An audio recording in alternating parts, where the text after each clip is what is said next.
to say, the leader of Reform UK, Nigel Farage MP. I love saying the MP bit. Nigel, good morning to you.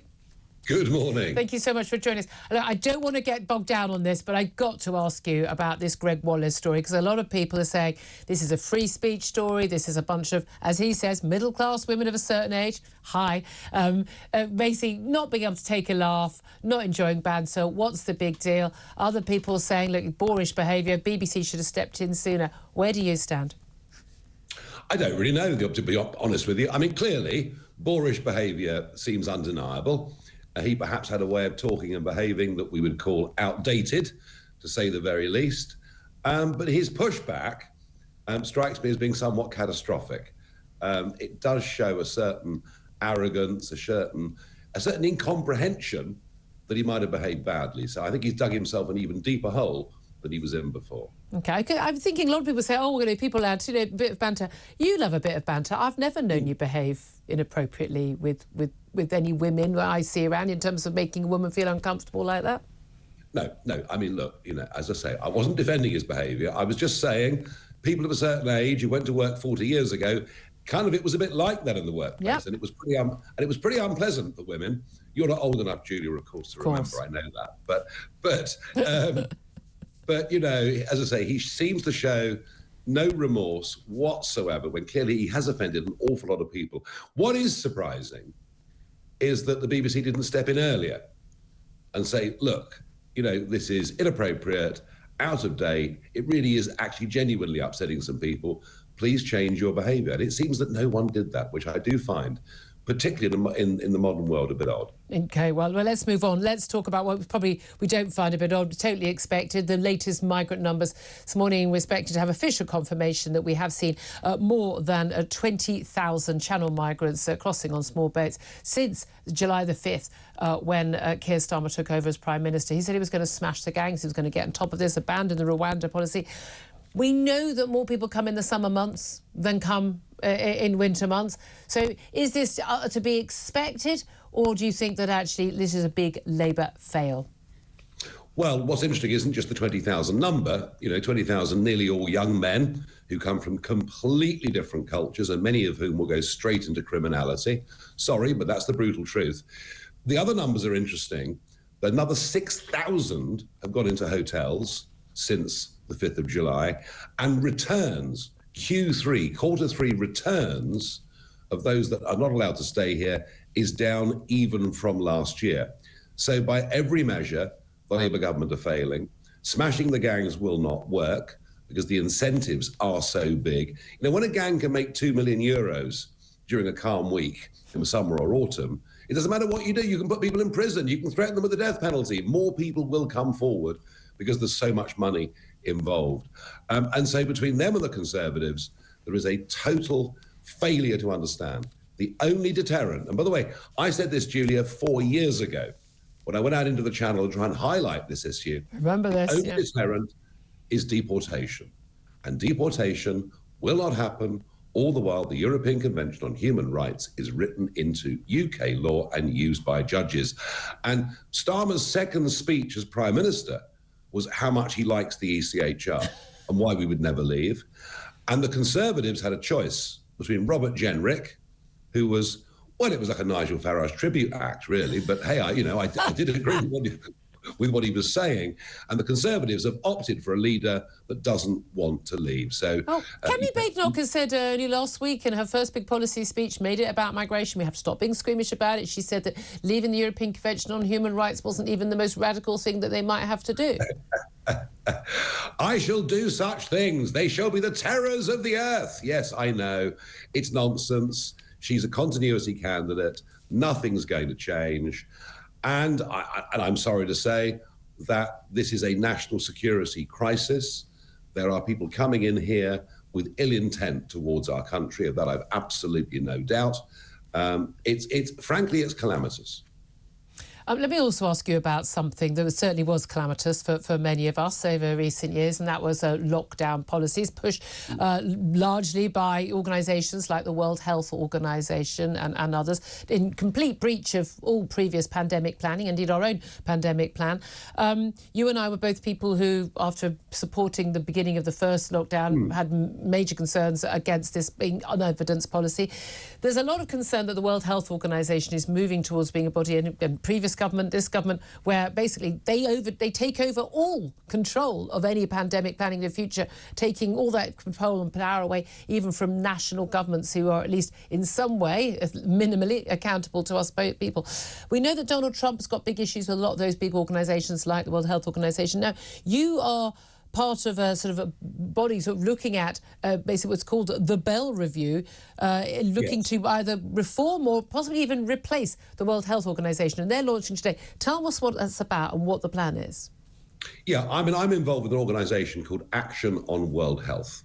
And that is because we are so alarmed at what happened with lockdowns, with the medical failures, with vaccine mandates, with the loss of individual liberty, but now national sovereignty as well. The World Health Organization, which is heavily funded by the communist Chinese, and which covered up at the start of the pandemic the true cause of it, got everything wrong all the way through. They are now pushing for what they call a global pandemic treaty. They tried to get it through the General Assembly of the WHO this year and failed. They're going to come back next year for more. The British government, when they're asked about this, deny the truth, which is, if we sign this treaty, we give them the power to tell us to lock down. We give them the power to tell us which drugs may be appropriate or not. We give them the power to say a certain percentage of our vaccines might need to go to Africa or somewhere else. That is an unacceptable loss of sovereignty anyway, and to give it to a group like this, which is clearly heavily politically influenced by Bill Gates, the Chinese communists, and goodness knows who, that is unaccountable in every way, is wrong. And yet, just 2 weeks ago, the Labour government announced we're giving them another £310 million of British taxpayers' money to a failed organisation. Now, Trump coming in to the White House... I was just going to ask you about this, yes. Yeah. So Trump coming into the White House, his new medical team are totally opposed to vaccine mandates in principle, and they absolutely would not want lockdowns of any kind occurring, let alone those imposed by a treaty from the World Health Organization. So Dr. David Bell, on our behalf, with 8 other medical professionals, is doing a full review into this, how much money we give the World Health Organization, and why, using Trump's government as the lever, we need to press for radical reform of the World Health Organization, or we leave it and start something else. And I think this really matters. I mean, this is Brexit Britain. We voted to be a sovereign country. We cannot be a sovereign country if we're part of the World Health Organization with its plans. Obviously, you've got very close ties with Donald Trump. There's lots of talk about what possible role you could have in helping Britain, especially if we faced, along with Mexico and Canada and China and possibly the EU, tariffs, and whether you would step in. Keir Starmer, he dashed at the end of the division on the assisted dying bill on Friday, dashed up the stairs to talk to you in the House of Commons chamber, all on camera. First of all, what did he say to you? And second of all, would you actually take any job within this government as an envoy, as someone who could provide liaison with Donald Trump, your good friend? Well, look, he came across the chamber and we had a good laugh about a couple of things. And Come then on, tell us what. I can't imagine you having much in common with Keir Starmer. Well, he did tell a joke at my expense at PMQs the other day, and I did sort of reciprocate. No, look, let me be absolutely frank. I've said this before, but I'll make it very clear to your viewers and listeners this morning that I am connected not just through friendship to Donald Trump, but half of the incoming cabinet in America are known to me. In fact, some of them are friends. Some of them are people I speak to regularly. So if I can be a bridge between a government that set itself at odds with Trump in so many ways, whether it's the Chagos Island surrender and the worries over the military base on Diego Garcia, whether it's this stated aim to get closer to the European Union, Whatever it may be, whether it's David Lammy's comments about Donald Trump, in lots and lots of areas, we have a potential problem. America is our biggest country trading partner in the world. It's a massive investor in Britain, and they've always wanted to do a free trade deal with us. Now, I think we can not only just avoid the tariffs that are coming in, but I think we can, sector by sector, whether it's they buy our Scotch whiskey and we buy their bourbon or whatever it is, through to financial services, I think we can do even better than just not being hit by Trump tariffs. And if I can help through interpersonal relationships to sort of smooth the way, I would do so not because I'm a supporter of the Labour government, but because it's in our national interest. Very interesting. Can I also ask you actually about what's going on with the current president? In the news, we woke up this morning to the news that despite saying repeatedly he would never do this, the White House spokespeople saying repeatedly he would never do this, the outgoing president, Joe Biden, has decided to offer a pardon to his son, Hunter Biden. He's facing sentencing on 2 charges involving tax evasion and lying on his gun licence form because he was a drug addict at the time. He faced up to 25 years in prison. Unlikely he was ever going to get that. Yeah. But he's given him a pardon going back a whole 10 years. Is it reasonable for him to expect, well, A, for him to do that, and B, for him to expect, as it would appear he does, some sort of judicial retribution on his family from the incoming President Trump? Well, the first thing to say is that Donald Trump is not vindictive in the same way that the Democrats are. He's actually a very forgiving man. Lock her up. Isn't vindictive? Yeah, that was campaigning, and, that was a long time ago. He is not, this administration is not going to waste its time on vindictiveness. What Biden has done is, of course, deeply hypocritical, because he says that the charges against my son were political. Well, what have they done to Donald Trump? What has the Department of Justice done to Donald Trump on a whole variety of charges, many of them for things that have never been crimes in previous American history? So it's deeply hypocritical. And for Hunter Biden to be pardoned for anything he might have done for the last 11 years is truly astonishing. But it tells you all you need to know. And thank goodness the Democrats are on the way out. We've got a refreshing, exciting new president with a new team coming in just a few weeks' time. Do you think that Donald Trump and what he does in America, whether it's about tackling woke madness, whether it's about tackling net zero madness and other issues, now there's a lot of stuff with him I massively disagree on, but on those 2 issues, certainly with him. Do you think that any of that is going to hit us downstream? Is that going to change what happens here in Britain? Oh, everything that happens in America happens here a little bit later. I mean, whether it's music or culture or film or business practices or even woke, which of course started in America and spread to us and interestingly, hasn't gone to France and Germany in quite the same way. Look, I think there is a massive political sea change that is going on. It's being driven by Gen Z. It is the sort of 18 to 30-year-olds who are looking at the world very differently.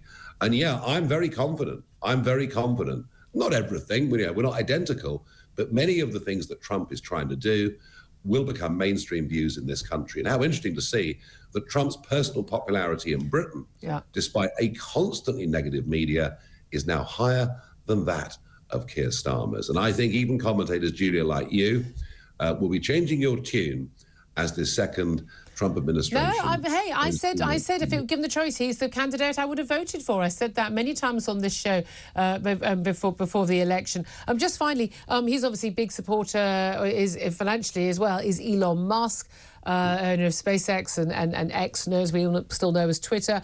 He gave huge amounts of money.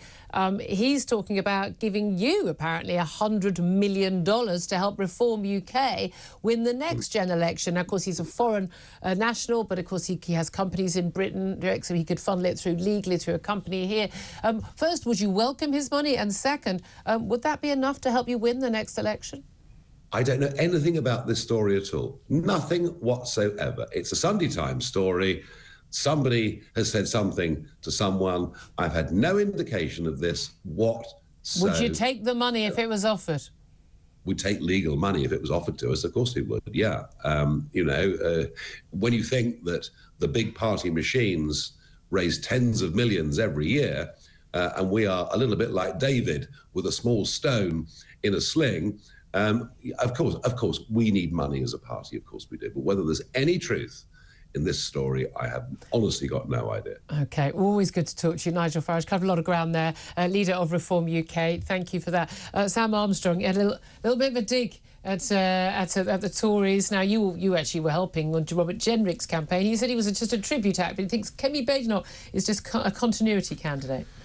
Well, look, I think the Tory party have a serious job to do in bringing home 20% of voters who have gone over to Reform. I don't think it's all necessarily straight from the Tories straight over, but broadly speaking, there are now 45% of the British electorate that are sitting between either the Conservative Party or the Reform Party. If that split continues, in fact, if the Reform vote is over 10% at the time of the next election, Kemi Badenoch will not be forming the next government of this country. So, hence her speaking about things like migration in her big speech last week. Absolutely. But look at those numbers we saw last week. 1 million people came net migration in a single year to this country. They used to promise to get it down to tens of thousands. They got it. As someone pointed out to me, it is in the tens of thousands, just a lot of tens. Well, look, they said they would get it from the 6 figures down to the 5 figures. In fact, they got it up to 7 figures. So she's got a long journey and trust to go. Those are the only ones we know about.